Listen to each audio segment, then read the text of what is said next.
Halo, apa kabar? Salam jumpa pemirsa. Senang sekali Nusa Tenggara Timur hari ini kembali hadir menjumpai Anda. Sejumlah informasi menarik dan teraktual dari berbagai daerah di Nusa Tenggara Timur telah kami siapkan untuk Anda. Dan pemirsa, untuk mengawali perjumpaan kita berikut cuplikan berita utama.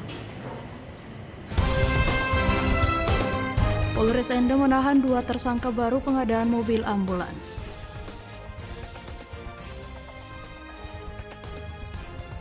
Indahnya tradisi KMG di Kabupaten Ngada.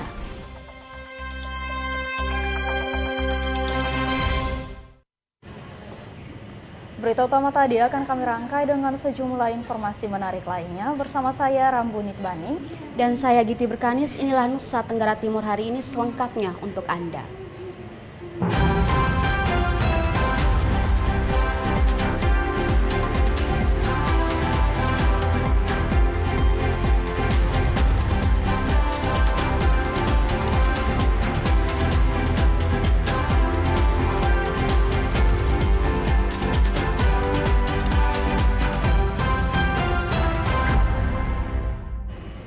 Kita ke informasi pertama, pemirsa. Penyidik Polres Ende akhirnya menahan 2 tersangka baru, yakni kuasa pengguna anggaran KPA dan pejabat pembuat komitmen PPK pada Dinas Kesehatan Kabupaten Ende, setelah beberapa kali menjalani pemeriksaan kasus pengadaan mobil ambulans tahun ini.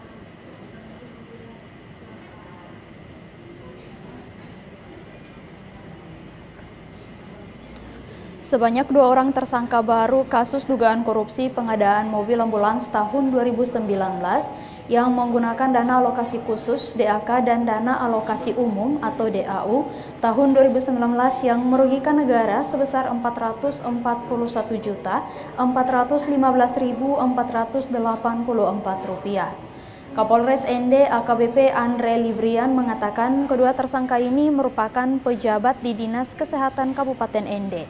Mereka masing-masing adalah VK selaku sekretaris dinas sebagai kuasa pengguna anggaran dan IGS sebagai penjabat pembuat komitmen PPK. Saat ini kedua tersangka sudah dilakukan penahanan setelah menjalani pemeriksaan sebagai tersangka serta penemuan beberapa barang bukti. Dugaan tindak pidana korupsi terkait dengan pengadaan ambulan sebanyak 6 unit yang mana berdasarkan hasil pengecekan hasil penyidikan bahwasannya sejak proyek tahun 2019 sudah diserahkan lengkap, pembayaran sudah lengkap, sudah lunas, namun ternyata ada untuk dokumen berupa STNK dan BPKB sampai saat ini belum ada. Keduanya dijerat dengan pasal 2 ayat 1 subsidiar pasal 1 junto pasal 1 Undang-Undang Nomor 91 Tahun 1999 sebagaimana telah diubah dengan Undang-Undang Nomor 20 Tahun 2001 tentang pemberantasan tindak pidana korupsi junto pasal 55 ayat 1 ke 1 KUHP. Dari Kabupaten Ende, Obitani, TVRI NTT.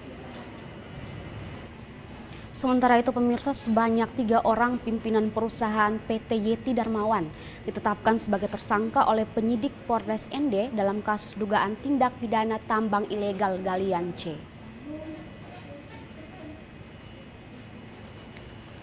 Kapolres Ende AKBP Andre Librian mengatakan 3 orang pimpinan perusahaan PT Yeti Darmawan ditetapkan tersangka dalam kasus dugaan tindak pidana tambang ilegal galian C. Ketiga tersangka yang ditetapkan diantaranya berinisial YD, AD, dan S. Ketiga orang masing-masing 1 orang sebagai komisaris dan 2 orang sebagai direksi PT Yeti Darmawan. Ketiga tersangka dijadwalkan dalam waktu dekat akan dipanggil dan dilakukan pemeriksaan sebagai tersangka. Pemeriksaan, ya kita sudah memeriksa semua saksi dan ahli. Ya. Tahap berikutnya adalah karena sudah penyidikan, tahap berikutnya penetapan tersangka. Kita lakukan gelar perkara penetapan tersangka itu tanggal 26 Juni. Kemudian kita sudah berkoordinasi dengan JPU bahwasanya dalam kasus ini ada 3 tersangka, yaitu dari pihak perusahaan, ya, kemudian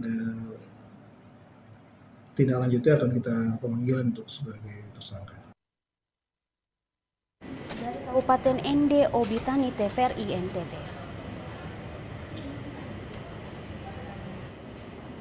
Ya pemirsa, kasus pencurian kotak derma di Gereja Katedral Atambua dengan pelaku yang berhasil diungkap aparat kepolisian Polres Belu kini memasuki tahap penetapan tersangka.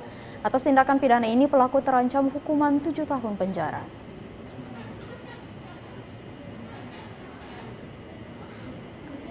Pihak penyidik Polres Belu saat ini telah menetapkan tersangka tindak pidana kasus pencurian kotak amal di Gereja Katedral Atambua. Tersangka dengan inisial AH berhasil ditangkap tim gabungan Satintel Kambelu di Kota Kupang saat mengadakan pesta miras bersama teman-temannya di wilayah Kelapa Lima. Berdasarkan hasil penyidikan, pelaku berhasil menggasak uang derma sebesar 3 juta rupiah dengan alasan uang tersebut akan digunakan untuk membiayai kuliah saudaranya yang sedang menempuh kuliah di salah satu perguruan tinggi di Kota Kupang. Atas tindakannya ini, pasal yang disangkakan terhadap pelaku adalah pasal 363 ayat 1 ke 3E KUHP pidana dengan ancaman penjara paling lama 7 tahun. Kita sendiri menyadari kalau di wilayah Kabupaten Belu ini, apalagi khususnya kotak amal yang ada dalam gereja merupakan hal yang sakral, sehingga yang bersangkutan dari Kabupaten Belu ini melarikan diri ke Kupang. Kemudian dilakukan pengejaran sampai di Kupang. Kemudian kita lakukan penangkapan di Kupang. Untuk total nominalnya sebagaimana berdasarkan laporan kurang lebih 3 juta. Jadi memang terhadap kasus pencurian yang di dalam gereja ini mempunyai konsekuensi yang cukup tinggi, Pak. Jadi kalau sebelum kita melakukan penangkapan ini bisa berimbas kepada kepercayaan masyarakat di wilayah Atambua ini, di mana hal itu bisa mungkin pelaku ini dilakukan amuk massa ataupun terjadi tindak pidana lain seperti pembunuhan terhadap pelaku. Masyarakat diimbau untuk menjaga keamanan dan ketertiban di lingkungan tempat tinggal sehingga bisa mengantisipasi aksi tindak pencurian. Dari Kabupaten Belu, Andri Witak, TVRI NTT. Pemirsa, seorang kepala desa di Labuan Bajo, Kabupaten Manggarai Barat terjaring operasi tangkap tangan oleh kepolisian Polres Manggarai Barat karena melakukan pungutan liar dalam kepengurusan surat tanah.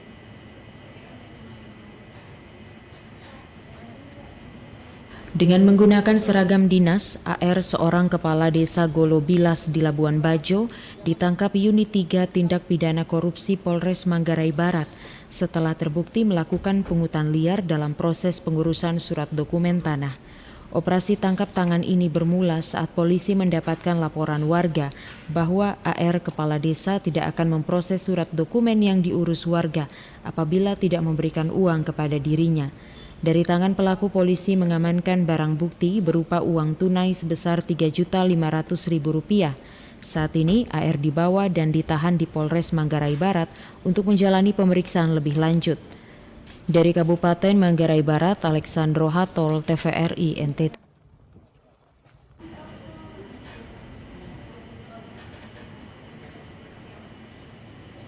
Ya pemirsa, Komisi Pemilihan Umum Flotim terus melakukan konsolidasi, mulai dari model sosialisasi, penanganan pelayanan di hari pelaksanaan pencoblosan, model surat suara hingga model pendampingan kepada kaum difabel saat pemungutan suara nanti. Upaya dari KPU ini untuk memastikan pemilih kelompok disabilitas tidak kehilangan hak pilihnya dalam pelaksanaan pesta demokrasi tahun 2024 mendatang.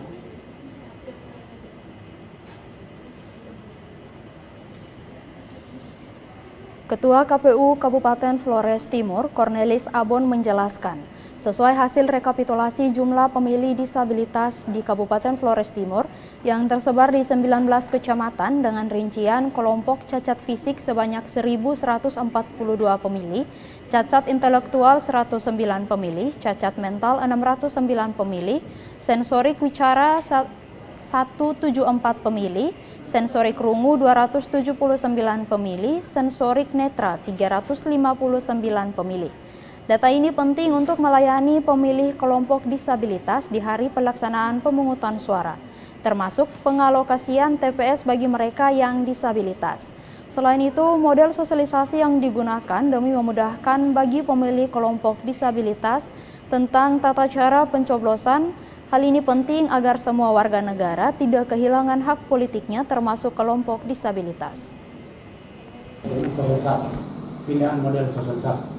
Karena mereka ini juga mesti diberi tahu informasi tentang pemilu ini secara teknis. Yang kedua adalah penanganan pelayanan di hari H. Cara penanganan terhadap disabilitas. Yang ketiga juga terkait dengan model surat suaranya untuk disabilitas tertentu. Kemudian yang berikut adalah terkait dengan potensi pendampingan pemilih difabel dengan jenis difabel tertentu. Dalam daftar penduduk potensial pemilih untuk pemilih kelompok disabilitas sebanyak 2.672 pemilih disabilitas yang terbagi dalam 6 kelompok disabilitas yang tersebar di 19 kecamatan se-Kabupaten Flores Timur. Dari Kabupaten Flores Timur, Patman Werang, TVRI NTT. Sementara itu, Komisi Pemilihan Umum Kabupaten Flores Timur telah menetapkan 208.890 pemilih aktif dalam daftar pemilih tetap untuk pemilihan umum tahun 2024. Dari DPT yang ada, terdapat 19.710 pemilih terancam kehilangan hak pilihnya pada saat hari pelaksanaan pencoblosan pada 14 Februari 2024 mendatang karena tidak memiliki KTP elektronik. Ketua KPU Flotim Cornelis Abon menjelaskan hasil rekapitulasi daftar pemilih hasil pemutahiran oleh masing-masing PPK se-Kabupaten Flotim mencatat sebanyak 19.710 pemilih potensial yang belum memiliki KTP elektronik. Dengan jumlah tertinggi di Kecamatan Adonara Tengah mencapai 2.000-an pemilih, menyusul kecamatan lainnya yang berkisar pada 1.000-an pemilih yang belum memiliki KTP elektronik. Sementara pemilih yang belum mengantongi KTP elektronik terendah ada di Kecamatan Solor Selatan. Meskipun dengan data pemilih potensial yang belum memiliki KTP elektronik yang telah ditetapkan dalam DPT, Komisi Pemilihan Umum terus melakukan penyisiran secara faktual guna memastikan agar pemilih yang terdaftar difasilitasi untuk mendapatkan dokumen kependudukan KTP elektronik, termasuk membangun koordinasi lintas sektor, baik dengan Dinas Kependudukan dan Catatan Sipil dan pihak Bawaslu Kabupaten Flores Timur. Halnya itu kan kita 19.710 orang yang dalam sistem kita kategorikan mereka yang pemilih pemilih potensial non KTP elektronik. Gitu. Nah itu nanti kami akan bagikan persebaran per kecamatan, tetapi dari data yang di sini terbanyak itu adanya di Kecamatan Adonara Tengah. Nah itu yang kita updating dari waktu ke waktu, sebagaimana tadi penjelasan kami. Saat sekarang teman-teman di bawah kami untuk melakukan penyisiran lagi dengan cara faktual lah, gitu ya. Cornelis Abon mengajak masyarakat yang sudah memasuki usia 17 tahun ataupun masyarakat yang cukup umur yang belum memiliki KTP elektronik agar segera melakukan perekaman dengan berkomunikasi ke pemerintah desa atau kelurahan hingga ke kecamatan setempat atau langsung ke Dinas Dukcapil untuk melakukan perekaman untuk mendapatkan KTP elektronik. Dari Kabupaten Flores Timur, Patman Werang, TVRI NTT. Pemirsa, informasi lainnya akan kami hadirkan setelah pesan-pesan berikut ini. Tetaplah bersama kami.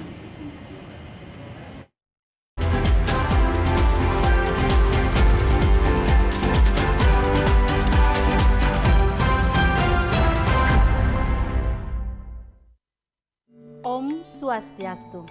Om Swastiastu. Baik pemirsa TVRI Nusa Tenggara Timur, terima kasih Anda masih bersama kami dalam acara Mimbar Agama Hindu. Ilmu pengetahuan itu adalah mempermudah kehidupan kita, sedangkan agama untuk menuntun kehidupan kita. Om Swastiastu. Saksikan Mimbar Agama Hindu setiap Kamis pukul 16 hanya di TVRI NTT.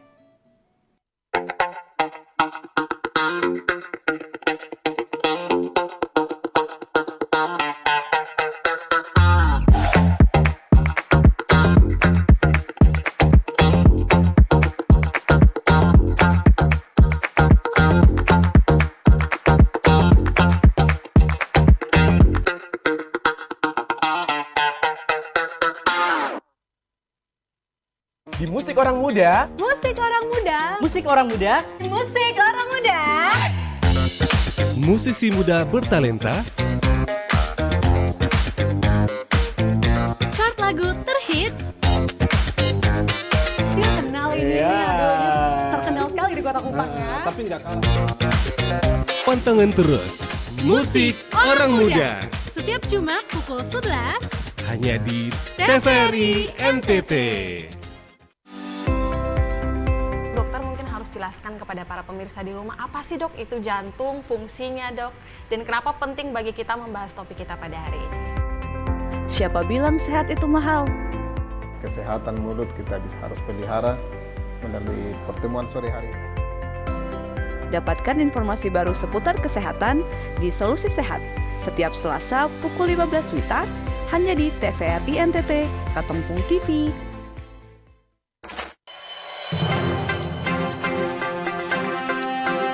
Nusa Tenggara Timur hari ini kembali hadir menyapa Anda. Inflasi di Timur Tengah Selatan, ekosistem bisnis dan pengembangan koperasi, tanggul jembatan terpadu yang pemirsa pemerintah Provinsi Nusa Tenggara Timur menerapkan kebijakan masuk sekolah pukul 5 pagi. Dalam rangka meminimalisir informasi yang kurang akurat mengenai cuaca ekstrim beberapa waktu. Menyajikan berita teraktual dan menarik seputar Nusa Tenggara Timur secara lugas dan terpercaya. Saksikan Nusa Tenggara Timur hari ini, setiap hari pukul 17 waktu Indonesia Tengah, hanya di TVRI NTT, Katongpung TV.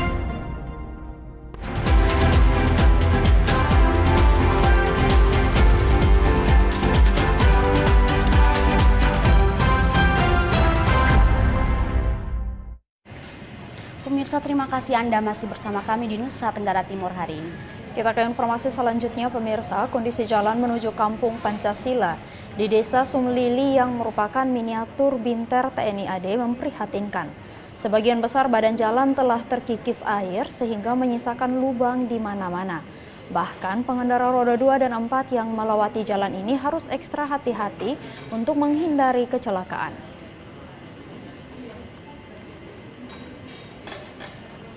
Beginilah kondisi ruas jalan menuju Kampung Pancasila yang merupakan miniatur Binter TNI AD, tepatnya di Desa Sumlili, Kecamatan Kupang Barat. Ruas jalan ini merupakan salah satu akses yang menghubungkan Sumlili dengan Kampung Pancasila dan lahan pertanian milik warga Desa Sumlili. Nampak jalan pengerasan yang dibangun dengan jenis sirtu gunung ini saat ini sangat memprihatinkan.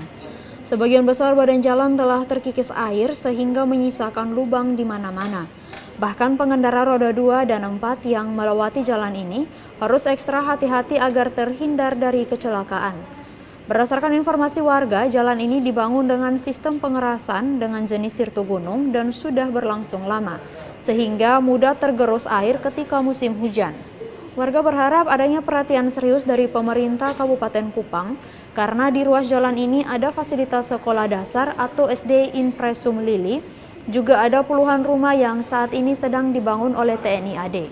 Melalui miniatur program Binter unggulan TNI AD di wilayah Korem 161 Wirasakti di Desa Sumlili. Dari Kabupaten Kupang, Kris Poto, TVRI NTT.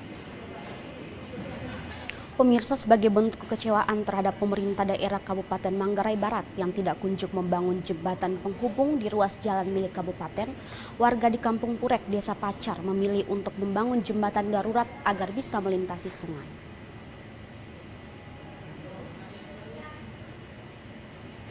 Inilah upaya yang dilakukan warga di Kampung Purek, Kecamatan Pacar, Kabupaten Manggarai Barat yang membangun jembatan darurat agar bisa melintasi sungai yang selama ini menjadi hambatan warga untuk mengakses jalan yang menghubungkan antar kota dan desa. Warga menilai pemerintah daerah Kabupaten Manggarai Barat hanya memberikan janji untuk membangun jembatan. Namun hingga saat ini janji tersebut tak kunjung terrealisasi, sehingga warga terpaksa menebang beberapa pohon di area lahan perkebunan untuk dijadikan bahan pembuatan jembatan. Warga menginginkan agar pemerintah daerah segera menepati janji mendirikan jembatan. Hal ini penting untuk memudahkan mobilitas warga menuju kota Kabupaten Manggarai Barat yang berada di Labuan Bajo. Dari Manggarai Barat, Alexandro Hatol, TVRI NTT. Ya pemirsa, Badan Meteorologi, Klimatologi, dan Geofisika BMKG Stasiun Maritim Tenau Kupang mengeluarkan peringatan dini gelombang tinggi di sejumlah perairan di Nusa Tenggara Timur. Diprediksi gelombang tinggi 4 hingga 5 meter berpeluang terjadi di Samudra Hindia Selatan, Sumba Sabu.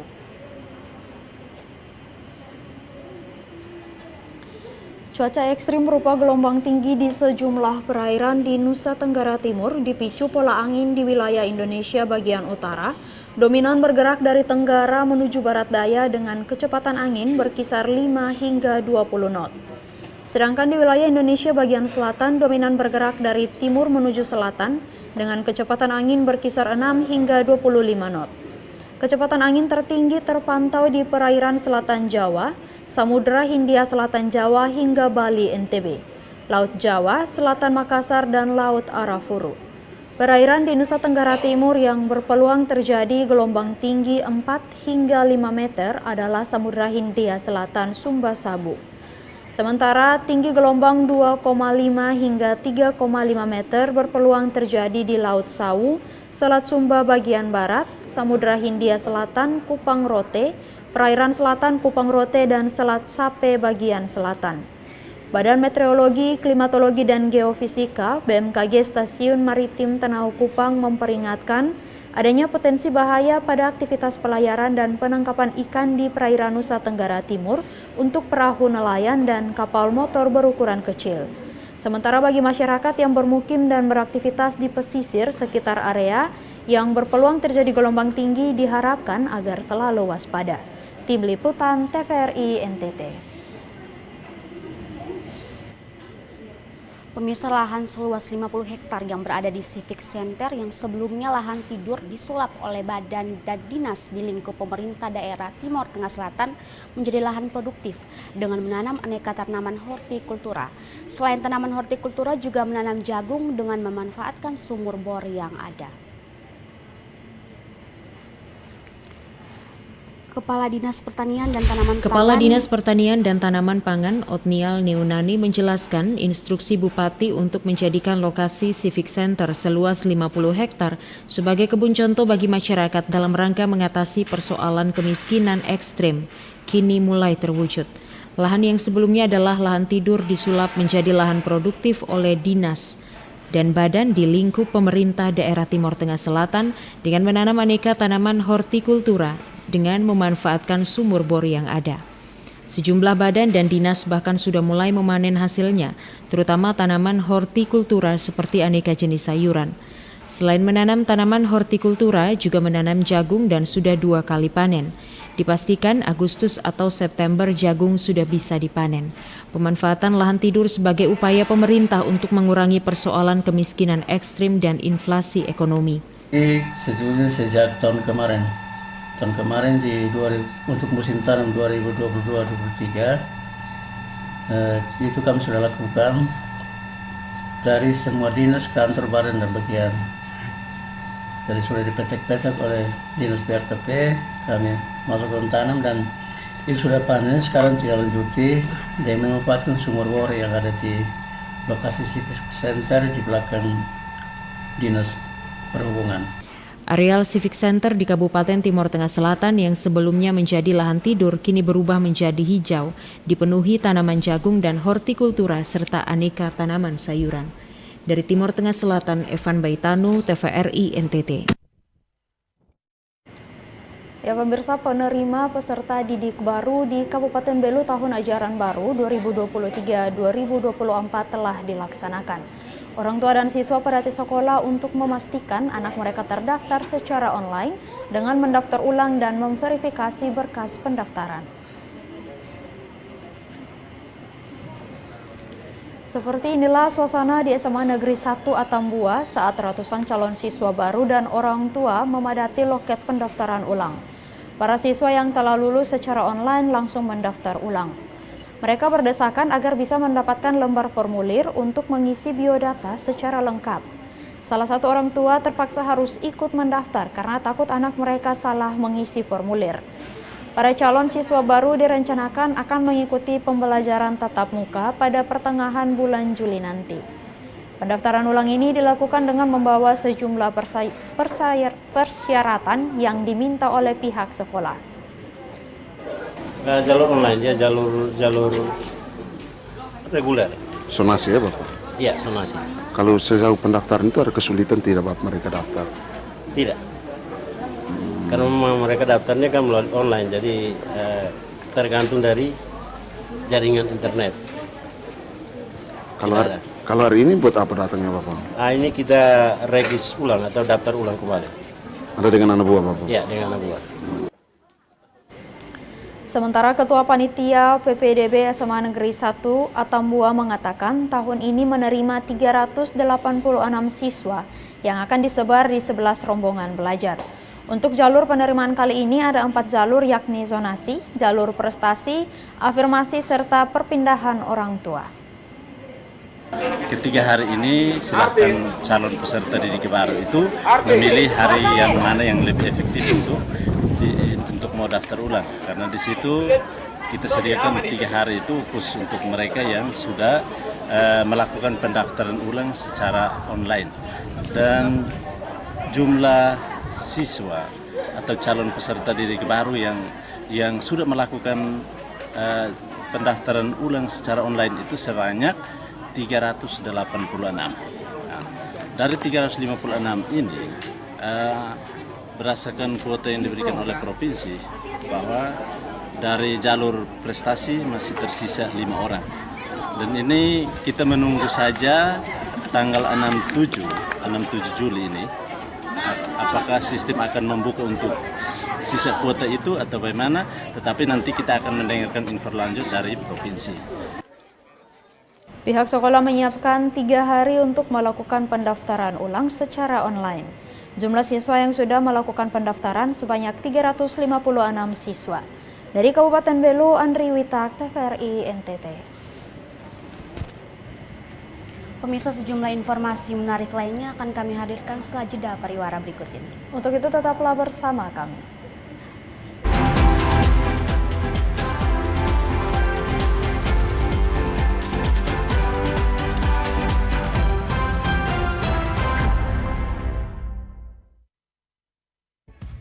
Pagi-pagi minum kopi. Cakep.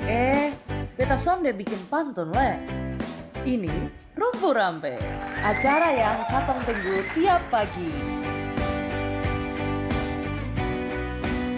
Santai bareng UMKM, katong bakal tawa bareng di Rumpu Rampe. Setiap hari pukul 9 waktu Indonesia Tengah hanya di TVRI NTT, Katongbung TV.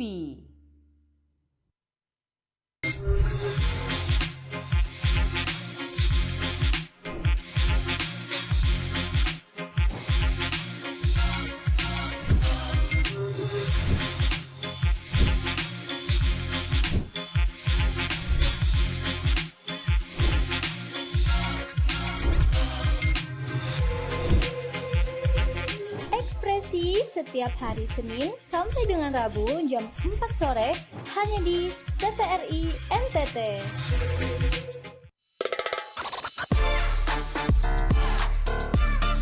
Belakang. Ya. Jadi langsung ditendang gitu. Iya. Ya kalau contohkan dulu. Iya, oke. Langsung diajari sama pelatihnya ya, Kari. Mensana Incorporisano. Halo Sobat Sporty, terus saksikan Sporty setiap Sabtu pukul 15.00 hanya di TVRI NTT, Katongpung TV.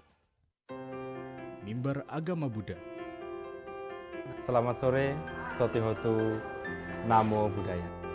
Pikiran adalah pembentuk. Apabila seseorang memiliki pikiran yang disertai dengan cinta kasih, maka kebahagiaan akan mengikuti kehidupan keluarga kita supaya keluarga kita ini menjadi keluarga yang utuh. Setiap Kamis pukul 16 hanya di TVRI NTT. Om Swastiastu. Om Swastiastu.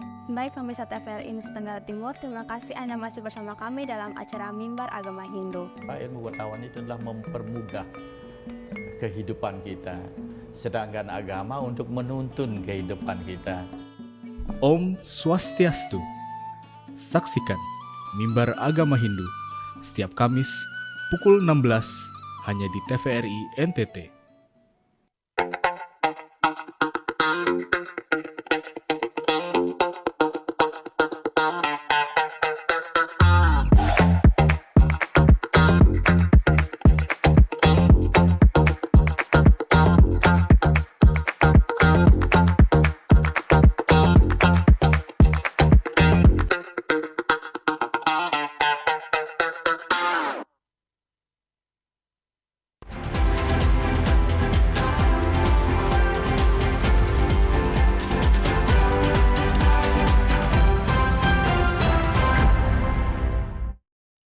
Anda masih bersama kami di TVRI Nusa Tenggara Timur hari ini. Kita ke informasi berikutnya pemirsa, para pengrajin di Desa Kalike, Kecamatan Solor Selatan, Kabupaten Flores Timur meminta dukungan modal usaha dari pemerintah Kabupaten Flores Timur. Minimnya modal usaha membuat mereka kesulitan untuk berkembang. Padahal usaha kerajinan miniatur korke bale atau rumah adat lama holot, kapal layar dan rumah pohon cukup menjanjikan.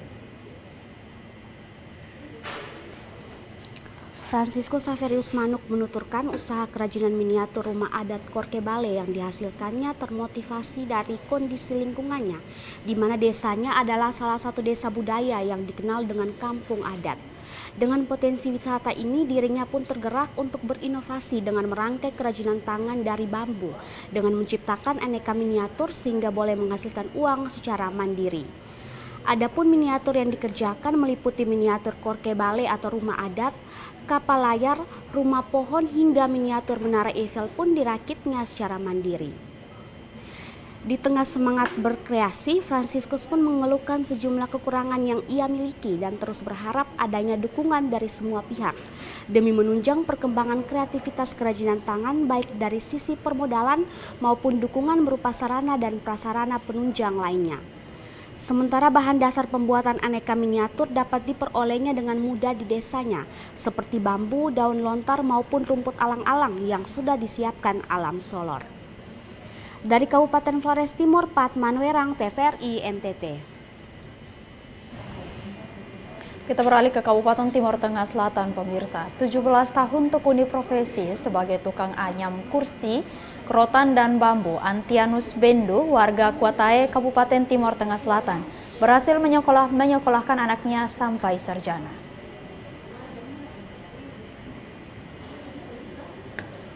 Adrianus Benu, warga desa Kuatae, Kecamatan Kota Soe, Kabupaten Timur Tengah Selatan menjelaskan sejak 2006 silam, ia mulai menekuni profesi sebagai tukang anyam rotan rangka bambu menjadi kursi dan meja. Bagi Adrianus Benu, pekerjaan anyam menganyam bukanlah pekerjaan yang mudah, membutuhkan keuletan dan kerja keras. Namun seiring berjalannya waktu, akhirnya ia berhasil membuat kursi dan meja dari anyaman rotan. Dalam sebulan ia mampu menghasilkan sejumlah kursi dan meja. Satu set kursi dan meja rotan dijual dengan harga Rp1.500.000. Namun saat ini ia terkendala dengan pemasaran, karena itu ia meminta pemerintah Kabupaten Timur Tengah Selatan untuk membantu pemasaran sehingga produk yang ia hasilkan bisa terjual semua, sehingga keuntungan bisa dipergunakan untuk menambah modal usaha. Selain membantu pemasaran, Adrianus Benu juga membutuhkan bantuan peralatan pertukangan dari pemerintah.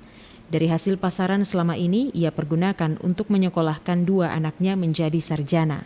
Kami tekuni dari tahun 2006. Dari situ kami kerja dan dapat menghasilkan sekolah anak, ada 2 anak sekolah yang sudah tamat, terus ada 2 yang saya sudah atur dan menikah dan sudah selesai berumah tangga. Oleh karena itu kami sementara kerja ini, dia 1 set, dia 1 kursi panjang ditambah dengan 2 pendek, tambah meja 1, sehingga dijadikan 1 set. Nah, 1 set itu harganya Rp1.500.000. Dari Kabupaten Timur Tengah Selatan, Evan Baitanu, TVRI NTT. Pemirsa, informasi menarik lainnya akan kami hadirkan setelah jeda berikut. Untuk itu tetaplah bersama kami.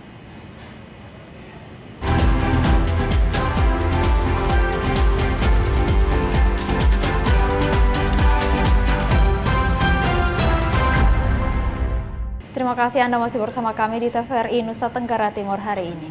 Kita ke informasi berikutnya dari Kabupaten Ngada.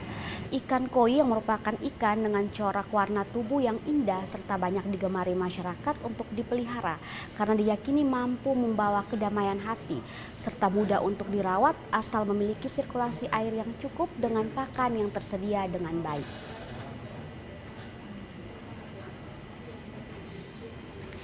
Ikan koi adalah jenis ikan air tawar yang paling banyak diminati sebagai ikan hias yang digemari masyarakat untuk diletakkan baik di dalam rumah maupun dikembangkan pada kolam permanen di halaman rumah sebagai ikan yang bisa memberikan rasa sejuk serta damai di hati bagi siapa saja yang melihat corak warna ketika ikan berenang.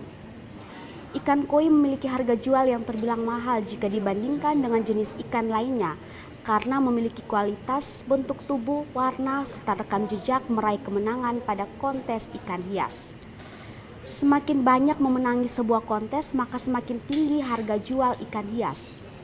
Narno Uli, salah seorang pecinta ikan hias yang tinggal di Desa Waisai, Kecamatan Aimere, mengakui berawal dari hobi untuk memelihara ikan koi kini mulai dikembangkan dalam jumlah banyak dengan memelihara pada beberapa kolam permanen yang sudah memiliki fasilitas sirkulasi air dengan pakan ikan terbaik. Bagi Narno Uli, ikan koi sangat berdampak pada aspek psikologi bagi dirinya dan keluarga di saat melepas lelah setelah seharian bekerja dan sering dijual kepada pecinta ikan koi lainnya dengan harga yang memuaskan. Motivasinya karena yang pertama hobi, terus kemudian corak warnanya tuh bagus, kemudian ikannya tuh kalau dipelihara tuh mudah. Terus karena dengan memelihara ikan seperti ini kita bisa jadikan bahan untuk ketika refreshing habis kerja capek kita bisa kasih makan.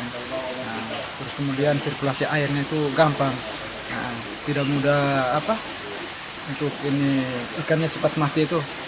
Ikannya tuh hidupnya tuh bisa bertahan lebih lama.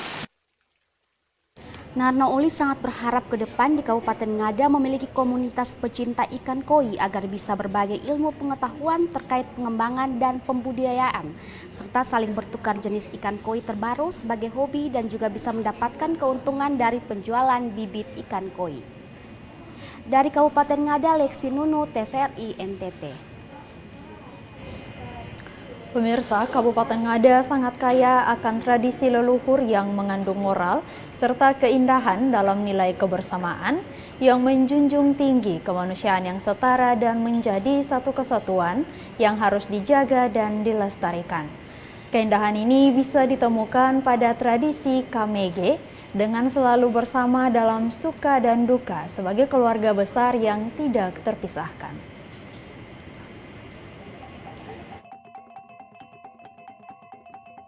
Kabupaten Ngada selain memiliki kekayaan panorama yang indah dan menjadi salah satu daerah dengan tingkat kunjungan wisatawan yang menginap terlama di NTT, juga menawarkan berbagai macam ragam tradisi kekayaan leluhur yang mulia dan penuh penghormatan bagi nilai kemanusiaan. Kali ini tradisi KMG pada perayaan pentabisan rumah adat atau KSAO di Desa Paupaga, Kecamatan Inerie. Sebelum acara KMG atau makan bersama dilakukan, para tamu dan tuan rumah menari bersama dengan diiringi tabuhan gong gendang sebagai ungkapan selamat datang dan selamat bergabung dalam perayaan pentabisan rumah adat agar bisa berbagi kebahagiaan dan makan bersama sebagai salah satu kesatuan keluarga yang saling berbagi dan melindungi satu sama lainnya. Sakarias Rada Turu sebagai salah satu tokoh masyarakat menjelaskan bahwa KMG merupakan salah satu ritual adat yang memiliki makna penting terhadap penghormatan, nilai kemanusiaan yang penuh dengan rasa kekeluargaan tanpa membedakan usia dan status sosial sebagai satu kesatuan masyarakat adat dengan lebih memprioritaskan kepada orang yang susah dan sangat membutuhkan perhatian sesama saudara yang memiliki kelebihan secara ekonomi. KMG ini berarti kita mengundang orang supaya kita makan sama-sama dengan tidak memisahkan atau melihat bahwa mereka ini miskin atau apa.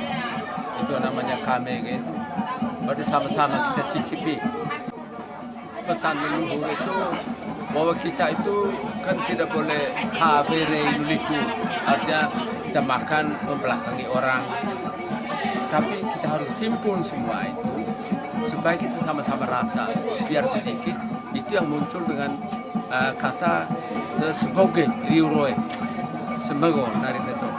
Jadi bukan kita makan untuk puas, tapi demi kebersamaan. Jadi kita nilai manusianya itu lebih tinggi. Ya, manusianya lebih tinggi. Jadi untuk itu para leluhur tetap memesan pada kita supaya kita memperhatikan mereka yang lain yang tidak punya apa-apa. Nilai manusia itu lebih tinggi dari segala-galanya. Tradisi KMG sampai dengan saat ini masih dijalankan dengan baik oleh masyarakat adat etnis Bajawa sebagai bentuk penghormatan kepada warisan leluhur serta juga pengajaran moral kehidupan untuk generasi selanjutnya bahwa nilai kemanusiaan di atas segala-galanya untuk diterapkan dalam kehidupan sehari-hari. Dari Kabupaten Ngada, Lexi Nunu, TVRI NTT.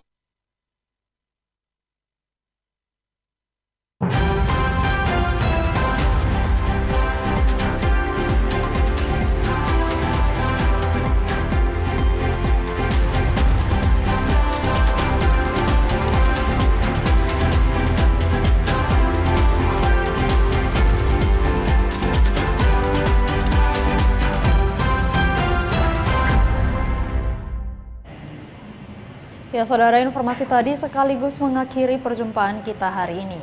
Mari beralih ke TV digital untuk kualitas yang lebih baik. Dan pemirsa, terus saksikan Nusa Tenggara Timur hari ini yang menyajikan informasi secara santun, lugas, dan berimbang.